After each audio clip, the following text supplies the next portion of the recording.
اروح الشباب.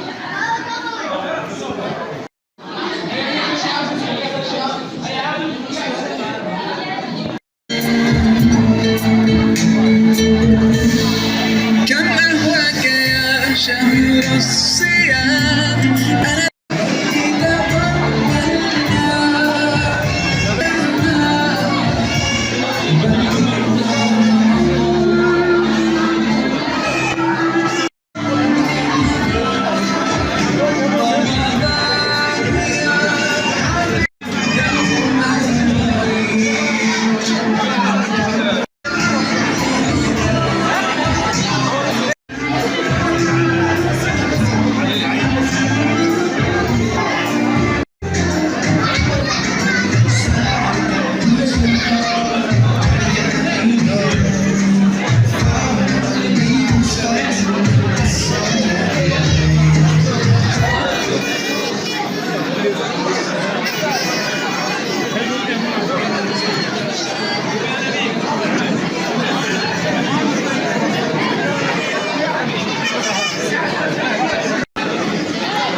مرحبا بضيوفنا الكرام، طبتم وطاب ممشاكم وتبوأتم من الجنة مقعدا.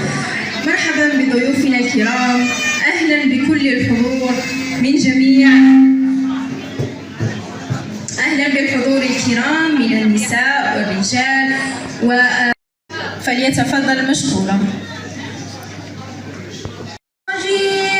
بسم الله الرحمن الرحيم. والضحى والليل إذا سجى ما ودعك ربك وما قلى وللآخرة خير لك من الأولى ولسوف يعطيك ربك فترضى.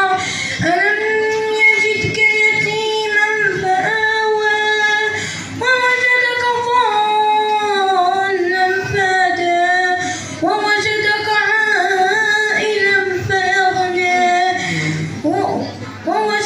عائلا فأغنى فأما اليتيم فلا تقهر وأما السائل فلا تنهر وأما بنعمة ربك فحدث.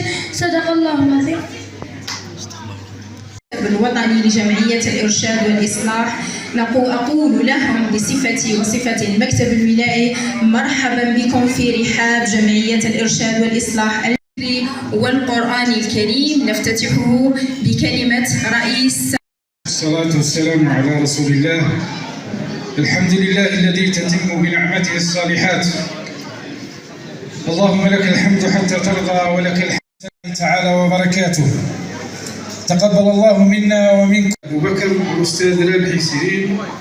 أرحب بالمحسنين والداعمين لأنشطة الجمعية وكذا السلطات المحلية وأعضاء المكاتب البلدية وأعضاء المكتب الولائي في مطعم عابر السبيل وكذا غرفة رمضان وباقي مشاريع إيمانية مفتوحة لأعضاء الجمعية ومحبيها من أجل الجماعية وخذلان من إخوانهم المسلمين وضرورة نصرة إخواننا بكل أجدد شكري إلى المحسنين والداعمين وشباب الجمعية وإطاراتها على تفانيهم في العمل داعين الله سبحانه وتعالى أن ينصر إخواننا في غزة ويعجل بنصرهم. والسلام عليكم ورحمة الله تعالى. وبذلهم والتفاني في عملهم لعمل الخير وتقديمه لمن يحتاجه.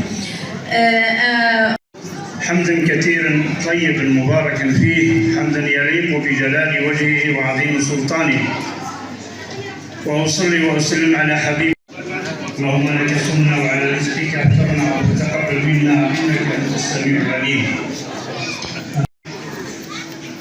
الحاج قدودة أبو بكر، سيدي رئيس المكتب الولائي، السادة أعضاء المكاتب، كما تعلمون أن جمعية الإرشاد المجتمع في مجال التربية من خلال نوادي الطفولة التي الأيتام ورعاية الأرامل التي تشرف عليه مؤسسة كفالة الأيتام ورعاية. بسم الله الرحمن الرحيم، الحمد لله والصلاة والسلام على رسول الله. معكم السيد سعادات سعيد، رئيس المكتب الولائي لجمعية الإرشاد والإصلاح لولاية الجلفة. في إطار النشاطات التي تقيمها جمعية الإرشاد والإصلاح، خاصة في هذا الشهر الكريم، هناك الإفطار السنوي الذي تقام في كل سنة من شهر رمضان، نستدعي فيه الأسر الأرامل واليتامى ونوزع الكسوة على هؤلاء الأطفال لنفرحهم في هذه المناسبة الطيبة. كما أيضا هناك عندنا في إطار المشاريع